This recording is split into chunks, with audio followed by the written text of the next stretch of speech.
الحمدللہ والصلاة والسلام علی رسول اللہ وعلی آلہ وصحبہ ومن والاه. اما بعد، السلام علیکم ورحمۃ اللہ وبرکاتہ. ربیع الاول کا مہینہ شروع ہو چکا ہے.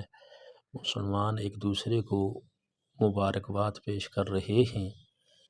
آج کے اس سبق میں ہم سیکھیں گے کہ کس طرح ہم عید میلاد النبی صلی اللہ علیہ وسلم کی مبارکباد عربی زبان میں پیش کریں. عرب میں ربیع الاول کی مبارکباد کا آغاز ربیع الاول کے چاند کے نظر آنے کے ساتھ ہی شروع ہو جاتا ہے اور مبارکباد کے لیے بہت سارے جملے استعمال کیے جاتے ہیں. آپ کی آسانی کے لیے ان جملوں میں سے ایک آسان سا جملہ میں یہاں بیان کرتا ہوں. اگر آپ نے ربیع الاول کی مبارکباد عربی میں کسی کو دینی ہے تو آپ کہہ سکتے ہیں شہر مولد النبی مبارکن.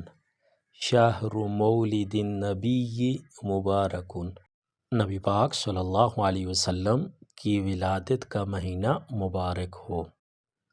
عید میلاد النبی کی مبارکباد عربی میں دینے کے لیے آپ کہہ سکتے ہیں عید مولد النبی مبارکن. عید مولد النبی مبارکن کہ نبی پاک صلی اللہ علیہ وسلم کی ولادت کی خوشی مبارک ہو.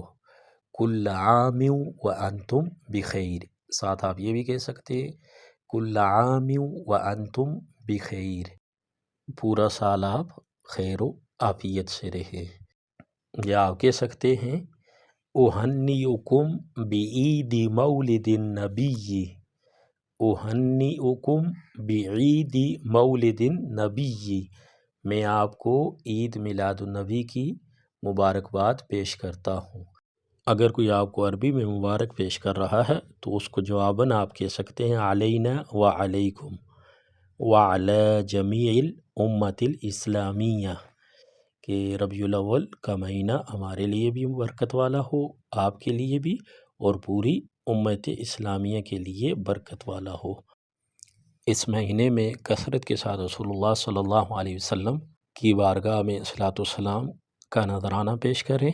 اللہ سبحانہ وتعالی سے دعا ہے کہ اپنے حبیب کے وسیلے سے امت اسلامیہ پر خاص فضل و کرم فرمائے اور جہاں جہاں مسلمان پریشان حال ہیں ان کی پریشانیاں دور فرمائے. آج کے لیے اتنا ہی. ملتے ہیں نیکسٹ ویڈیو میں ایک نئے سبق کے ساتھ. تب تک کے لیے اللہ حافظ. السلام علیکم ورحمۃ اللہ وبرکاتہ.